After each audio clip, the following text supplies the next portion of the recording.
Assalamualaikum warahmatullahi wabarakatuh. Selamat malam Mas dan Mbak dan Praktikum TKA. Jadi perkenalkan kami dari kelompok A03 Praktikum TKA. Jadi di sini kami akan mendemokan mengenai pengerjaan soal praktikum modul 3 mengenai Ansible. Oke, jadi di sini saya di Dada Zerafansyah akan mengerjakan bagian pertama atau mengerjakan di bagian praktikan satu ini. Oke, jadi di sini kita itu diminta untuk membuat dua node VM dengan multipass, terus kita buat public key SSH-nya juga. Nah, mungkin untuk tugas yang praktikan pertama itu meliputi pembuatan inventory.yml, terus menyiapkan role baru buat Docker engine-nya, terus dia harus berhasil untuk melakukan ping pakai Ansible-nya. Terus yang keempat, dia diminta juga untuk membuat playbook yang bakal nge-install seluruh keperluan dari Docker engine-nya dan juga nge-setup firewall biar terbuka di port 22 aja. Selanjutnya di sini dia juga membuat playbook utama yang isinya itu semua node dalam inventory role khusus dari instalasi Dockernya. Terus selanjutnya eh, sebelum mengakhiri tugas ada diminta untuk memverifikasi apakah SSH-nya itu udah ada di dalam dua node-nya. Terus ada juga untuk ngejalanin image Docker Hello World secara manual. Nah, jadi kesimpulannya buat praktikan satu ini sebenarnya dia bertugas untuk yang pertama nge-setup buat VM multipassnya dua node, terus dia juga diminta untuk nge-set SSH-nya, terus dia juga diminta buat nge-konfigurasi Ansible-nya, terus dia buat inventory YML-nya juga, ngebuat playbook, terus set role-role yang ada di Docker-nya. Jadi instalasi Docker di dalam VM-nya. Kurang lebih untuk praktikan satu kayak gitu. Nah, mungkin buat step pengerjaannya di sini saya udah nyiapin scriptnya. Jadi yang pertama kita itu ngebuat VM-nya dulu dengan multipass. Nah ini, jadi komen yang ini tuh dia bakal ngebuat suatu VM yang bakal dinamai yang pertama itu node 1 dengan jumlah CPU-nya itu ada 2 dan disiapkan memori itu 2 GB dan storage-nya itu 10 GB. Mungkin kita jalanin dulu.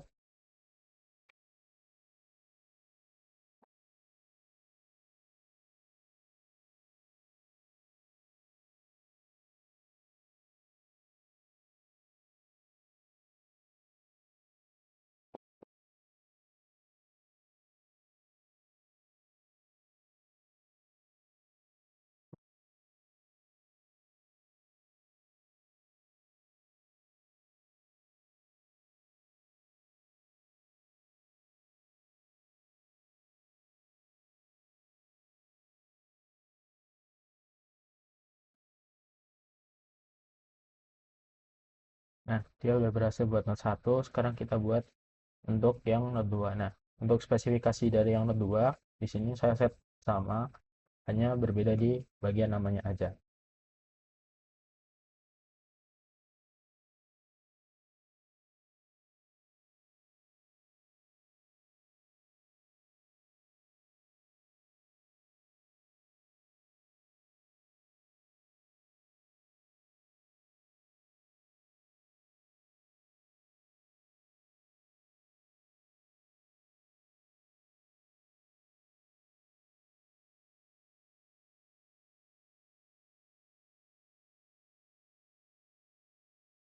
Oke, setelah dua VM-nya udah ada, kita bisa cross check lagi apakah VM-nya udah benar-benar ada dengan multipass yang list ini.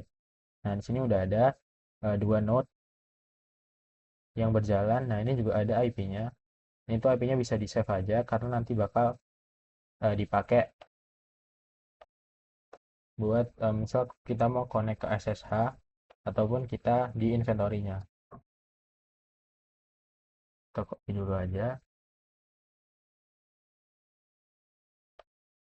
Oke, setelah itu setelah kita udah ngebuat VM-nya, kita di sini bisa nge-generate SSH key dengan algoritma ED25519 ini.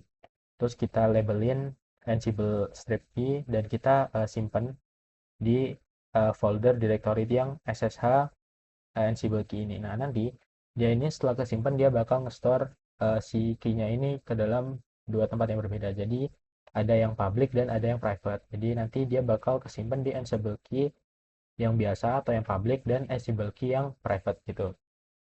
Ini kita buat dulu key-nya.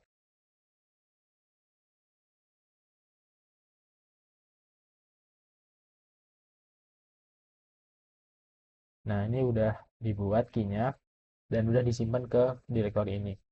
Nah, kalau udah setelah kita dapat key-nya, kita eh, masukin key-nya tadi itu ke dalam si VM-nya kita yang udah dibuat tadi. Jadi kita bisa pakai eh, komen ini. Nah, jadi dia bakal yang pertama dia bakal execute si node 1 ini dengan komen bash. Yang pertama kita buat dulu directory SSH-nya ini kalau belum ada di VM-nya.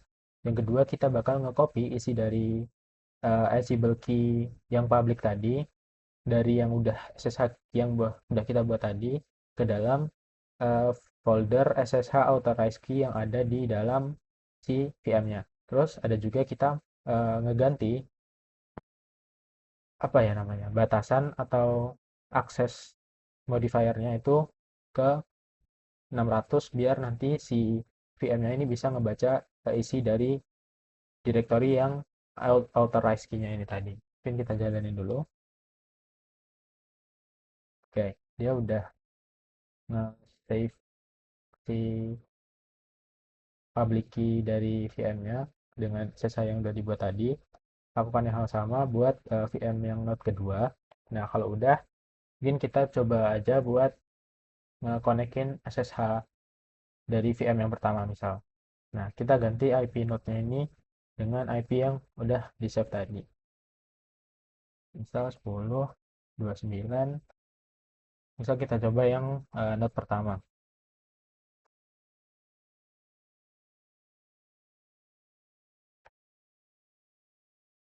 Yes. Nah, ini udah berhasil kita masuk ke dalam SSH dari si node satunya. Nah, misal kita mau keluar, tinggal kayak exit aja. Nah, udah. Berarti SSH-nya itu udah bisa connect ke dalam VM multipass-nya. Nah, setelah kita udah bisa connect ke dalam SSH-nya, kita bisa main sekarang di Ansible config-nya. Jadi, di Ansible config ini dia bakal kayak settingan dari Ansible yang bakal dipakai nanti. Nah, jadi di sini ada yang pertama, ketika nanti ngomongin tentang inventory, dia bakal nyari otomatis di file yang inventory.yml. Terus untuk usernya, dia berbasis Ubuntu. Terus private key dari filenya itu bakal disimpan di SSH Ansible key yang udah dibuat tadi sebelumnya. Terus untuk host key checkingnya ini false. Sebenarnya ini mungkin opsional ya, karena biar nanti setiap ada user yang login atau user baru gitu dia nggak usah ada verifikasi lebih lanjut, jadi nggak usah ada kayak pesan verifikasi yes or no gitu, dia langsung bisa mengakses gitu. Terus mungkin kita tulis dulu aja isi dari assemble key-nya, kita cek di assemble config.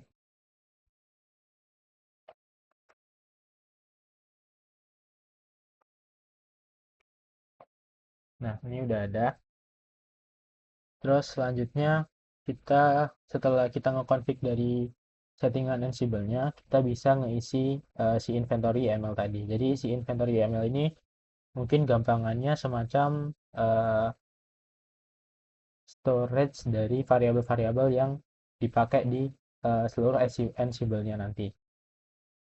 Nah, di sini kita set juga untuk IP-nya kita sesuaiin sama yang udah kita catat tadi. Nah, di sini aku ganti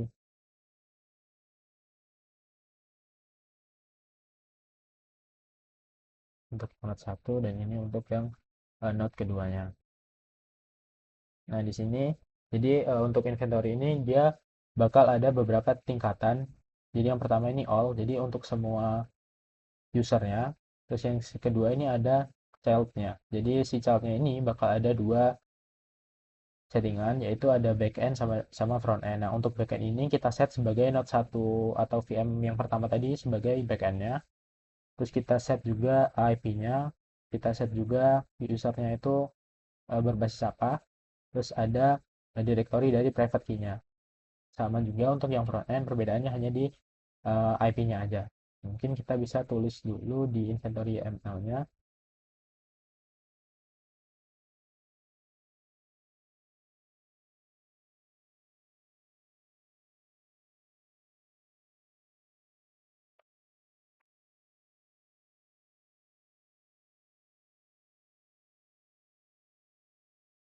Kita cek dulu. Oke, udah ditulis semua. Nah, setelah dari inventory YML ini, kita bisa lanjut untuk ngebuat role dari Dockernya. Tadi kan diminta untuk kita ngebuat role khusus untuk nge-install si Docker di dalam VM-nya. Nah, untuk role-nya ini, dia dibedakan jadi dua. Yang pertama ada role yang default dan juga role yang untuk kayak yang harus dilakuin nanti ketika role-nya dipanggil itu apa aja gitu. Nah, jadi yang pertama kita bahas dari yang uh, Docker defaultnya, role Docker yang default. Jadi role Docker default ini dia berisi beberapa package yang nantinya bakal diinstal ketika role Docker ini dipanggil gitu. Jadi yang pertama ini ada untuk si Docker engine-nya. Terus ini untuk Docker engine tapi yang berbentuk CLI. Terus ini ada kontainer yang bakal dipakai. Terus ini ada build tag plugin-nya. Dan yang terakhir ini ada untuk nge-compose-nya. Oke, kita tulis dulu. Oke, yang selanjutnya di sini untuk role yang kedua dari Dockernya itu di bagian tasnya. Jadi ini kayak semacam urutan yang harus dilakuin si Dockernya ketika nanti role-nya dipanggil di playbooknya. Nah, jadi di sini ada total sekitar 9 tas. Jadi tas yang pertama itu dia harus nge-install dependensi sistemnya. Nah, jadi di sini ada certificate, curl, GNUPG, dan lain-lain. Dan OFY ini untuk si firewall-nya. Oke, terus selanjutnya di sini yang tas kedua itu ada nambahin Docker GBGK. Jadi si Docker GBGK ini dia bakal eh, ngasih tahu bahwa ini tuh repository yang asli dari Dockernya karena ada GPG-nya itu. Terus tas yang ketiga di sini dia bakal nambahin Docker repository-nya. Jadi nanti si apt-nya ini yang untuk mendownloadnya ini tahu bahwa yang harus di-download itu dari repository Docker yang mana. Nah, jadi kita di sini set untuk repository-nya ini. Ada di Ubuntu, Linux Ubuntu yang kita ambil distribution release-nya yang stable. Terus tas keempat di sini setelah udah tahu ngepull di repository-nya yang mana, kita bakal yang pertama install Docker Engine-nya dulu. Nah, kita ambil dari Docker package yang udah kita set di default tadi. Nih, Docker package ini. Jadi dia bakal nge-install itu semua. Terus selanjutnya tas kelima ini dia bakal setelah udah ngedownload peralatan atau hal yang diperluin itu dia bakal nge-start dan nge-enable dari si Docker service-nya. Nah, ini sistemnya bernama Docker, dia bakal di-start dan selanjutnya tas keenam ini dia bakal setelah udah Dockernya jalan dia nge-add si user Ubuntu ini ke dalam grup Dockernya biar kayak dianggap satu environment gitu. Dia nggak usah pakai sudo dan semacamnya untuk ngejalanin tasnya nantinya. Jadi ya dianggap satu bagian lah dari si grup Dockernya. Terus setelah itu dia nge-setup buat UFW-nya atau si setahu firewall-nya untuk praktikan yang selanjutnya. Iya ini firewall. Nah ini pertama kita set dulu semua rule-nya. Kita set ke default dulu. Kita reset dulu. Terus yang kedua kita ngeizinin untuk SSH port 22 ini ke firewall-nya. Setelah udah di reset dan diizinkan untuk port 22 kita enable untuk firewall untuk selain si port 22-nya ini. Jadi si firewall-nya bakal jalan gitu. Nah, selanjutnya setelah kita udah set role default sama role task buat si Dockernya, kita bakal ngebuat si playbooknya. Jadi playbook ini dia semacam kayak manggil dan otomatisasi apa aja yang harus dilakuin nantinya. Nah, di sini karena yang diminta di playbook utama tadi itu kita ini instalasi Docker. Jadi kita panggil untuk semua hostnya itu kita bakal install Docker. Role yang dipanggil di sini role Docker. Nah, jadi Dockernya tadi bakal ngejalanin dua. Yang pertama yang default tadi sama yang di tasnya tadi. Yaitu dia bakal ngejalanin tas terus manggil default untuk ngejalanin tasnya juga sampai selesai dari satu sampai tas ke-9 tadi. Terus setelah udah, mungkin kita masukin dulu tadi yang terakhir ini. Kita masukin dulu role buat yang tasnya karena tadi belum ditulis.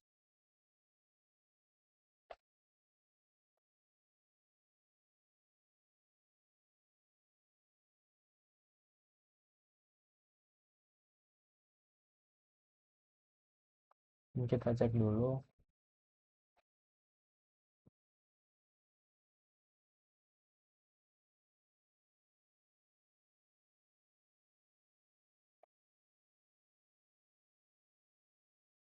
Nah, ini udah ada tas 1 sampai ke 9. Oke, kalau udah kita bisa lanjut ke ngebuat si playbooknya tadi. Nah, ini kita buat playbooknya kayak yang udah dijelasin tadi fungsi dari playbooknya. Nah, setelah udah buat ngebuat si playbooknya tadi, kita bisa langsung ngetes koneksi node dari si uh, Ansible-nya tadi. Kita cek. Nah, ini udah sukses. Node 1 udah berhasil ngeping dan Node 2 juga berhasil ngeping. Jadi ini akhirnya udah connect. Nah, terus selanjutnya kita untuk bisa ngelakuin cross check untuk ngejalanin image-nya ini berarti kan kita perlu untuk ngedownload si Docker-nya. Nah, kita bisa download dengan ngejalanin playbook yang udah kita set as untuk ngedownload si Docker engine-nya tadi. Kita bisa jalanin aja.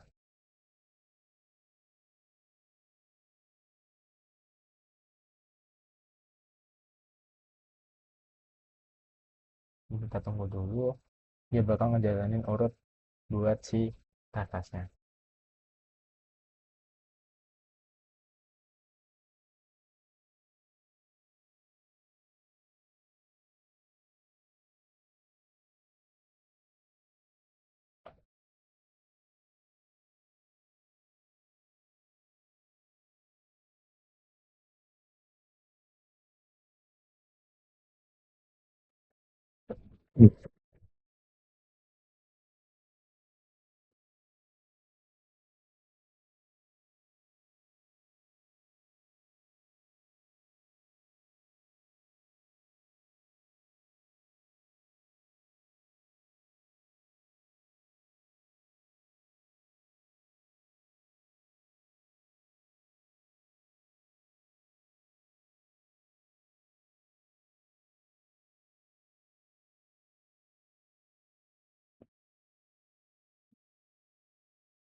Oke, ini udah berhasil semua.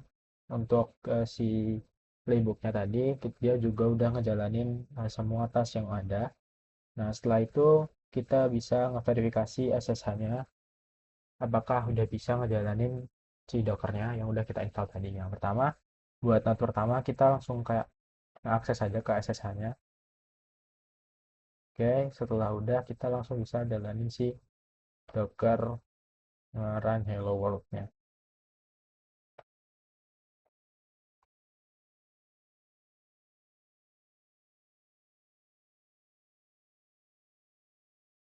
Nah, Nah, ini udah berhasil. Jadi dia nge-pull dulu karena tadi belum ada image Hello World-nya. Dia nge-pull dulu dari library Hello World. Terus nah udah ini udah berhasil ngejalanin Hello World. Nah, ini this message shows that your installation appears to be working correctly. Jadi dia udah berhasil untuk ngejalanin si Docker image yang Hello World-nya untuk node satunya. Nah, kita langsung bisa exit aja. Nah, kita coba untuk yang multipath kedua atau si VM yang kedua tadi, node kedua dengan IP-nya juga. Nah, ini udah masuk ke dalam SSH-nya. Kita langsung run si docker image yang hello world-nya.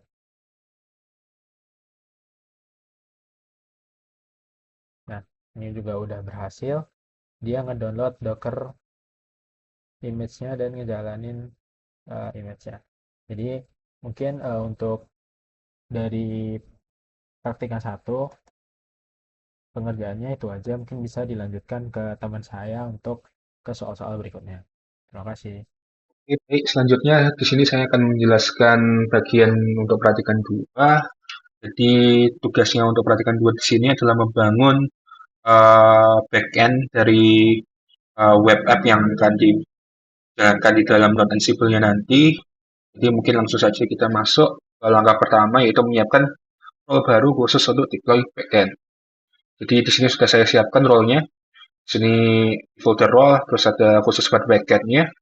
Ada beberapa file, teks, dan template yang nanti akan saya jelaskan. Juga otomatis foldernya ini akan otomatis dibuat saat menjalankan command Ansible galaxy init terus role backend. Nanti kalau sudah dijalankan nanti akan muncul foldernya ini otomatis terbuat. Begitu juga dengan beberapa file seperti main.yml-nya. Terus itu untuk langkah pertama, kemudian untuk langkah kedua perlu menyiapkan variabel dan memasukkannya ke dalam vars atau vault.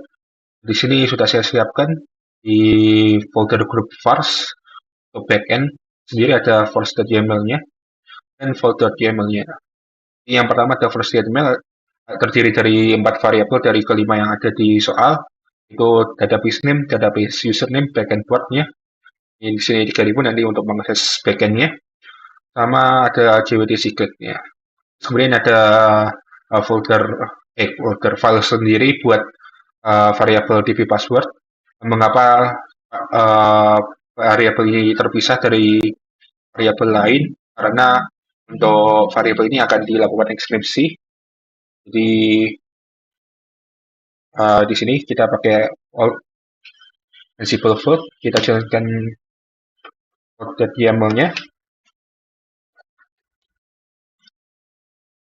Nah, ini kalau kita lihat kembali ke folder YAML ini akan terenkripsi menggunakan AES256. Mengapa demikian?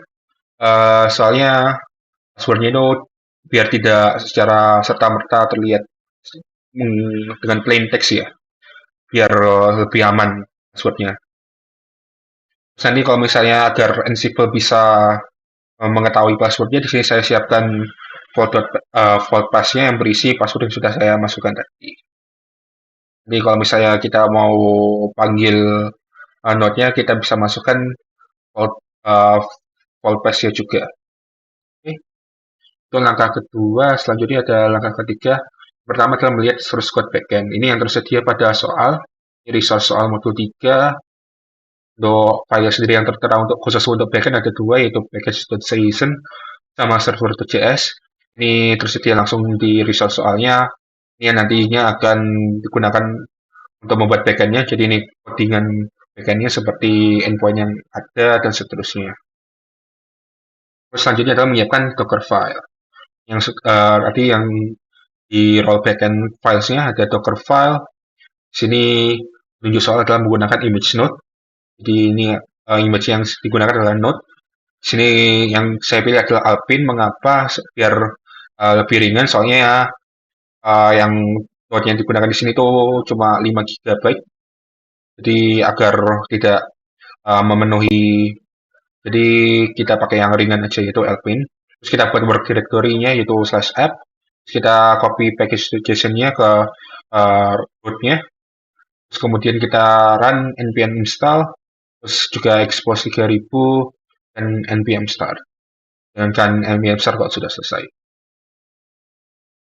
Itu untuk langkah ketiga. Jadi ada langkah 4 adalah membuat template Jinja. Nah ini ada template Jinja. Nantinya digunakan oleh Ansible untuk diproses. Jadi kan ada beberapa variabel. Ini disesuaikan dengan yang sudah ditetapkan pada vars.yml sama code.yml-nya tadi. Ini nanti sama, ini saat dijalankan oleh Ansible nanti akan diubah value-nya sama dengan yang ada di file tadi. Ini ada environment-nya sama, ada DB host, user, password, name, user secret, sama portnya. Terus untuk compose-nya sendiri, Docker Compose, di sini ada dua service yang nantinya akan dijalankan di dalam node backend-nya. Yang pertama adalah untuk database-nya sendiri. Di sini menggunakan yang image yang sudah tersedia, yaitu Postgres. Di sini juga ada environment-nya, database-nya sama, variable menggunakan yang sudah ditetapkan tadi. Di sini ada volume yang digunakan, ini volume default dari Postgres, itu var like Postgres SQL data. Terus ini ada service yang kedua, ini akan menjalankan backend-nya yang menggunakan nanti akan menggunakan dua file ini. Dia akan di-build terus menggunakan portnya itu 3000. Jadi yang diekspos sama portnya ke host itu sama portnya yang diekspos 3000 sama yang di dalam container. Terus ada environment file-nya ini bagian V tadi setelah di-build sama meskipun nanti berubah jadi bagian V biasa. Ini depends on service database-nya. Ini ada volume yang ditetapkan tadi di service DB data. Oke, itu untuk langkah 4. Selanjutnya ada langkah 5, yaitu menyiapkan playbook khusus untuk backend. Di sini ada di main.yml-nya playbooknya. Di saya bacakan aja apa yang di dalam playbooknya ini. Yang pertama adalah membuat directory. Jadi ini akan dibuat di dalam kontainernya. Uh, Mengunduh backend. Ini akan copy backend source. Ini kan SRC source-nya ini. Nah, jadi host ini package.json server.json ini nanti akan di copy ke dalam container. Kita copy docker file yang ini, masukkan ke dalam container juga. Terus nanti sama buat .env sama docker compose. Kita juga membuka backend portnya menggunakan firewall yang ada di dalam Ubuntu. Sesuaikan dengan backend port yang sudah ditetapkan tadi. Baik, di sini saya lanjutkan. Mohon maaf tadi sempat ada azan sebentar. Di sini saya lanjutin penjelasan main.yml-nya. Jadi tadi sudah menjelaskan tentang backend portnya, firewall menjalankan membuka backend portnya menggunakan firewall, terus nanti terakhir adalah run Docker Compose-nya, jadi Docker Compose up di background, terus kemudian di sini menunggu agar backend-nya sendiri itu bisa dijalankan. Di sini kita menggunakan project Yuri, jadi URL localhost nanti 3000. Dan kita menunggu harapannya nanti satu skornya adalah 2000 oke, 200 oke. Artinya backend-nya sudah berhasil berjalan dan running. Ini ada beberapa kali percobaan untuk mencoba agar backend-nya running. Ada 10 kali percobaan, untuk setiap kali percobaan itu di delay 5 detik. Harapannya nanti yaitu 200 oke. Itu untuk playbooknya backend yang untuk backend. Selanjutnya ada playbook utamanya. Jadi kita perlu update di sini playbooknya. Di sini simple aja, tambahkan role khusus buat backend. Jadi ini kan hostnya tadi di inventory.yml adalah backend di sini. Ini role-nya nanti adalah backend. Selanjutnya terakhir adalah menjalankannya. Jadi di sini kita jalankan.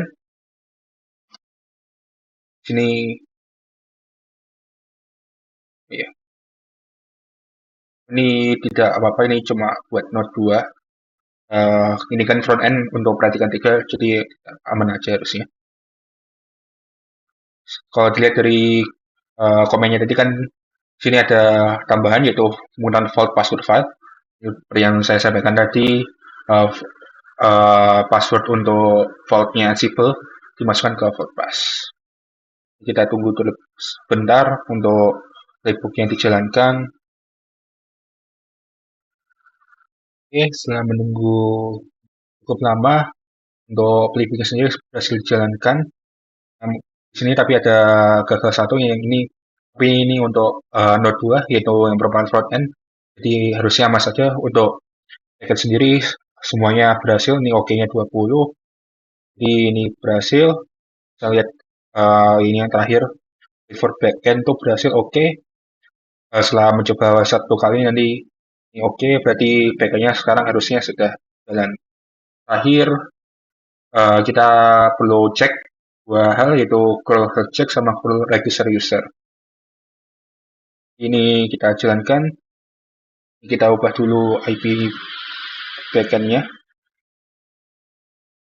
Sini sesuaikan dengan yang inventory.yml 172 72 17 oke 44 105. Ini berhasil. Message backend is up and running. Untuk yang uh, health check, dan terakhir adalah untuk regis user. Di sana kita copy, terus kita ini pakai username-nya default aja sama 123, nya IP-nya disamakan 172 17 4 terus 5. Kita jalankan. Nah, ini registrasi berhasil. Mungkin sekian untuk praktikan 2. Selanjutnya ada praktikan 3 boleh disampaikan oleh teman saya, yaitu Dikari.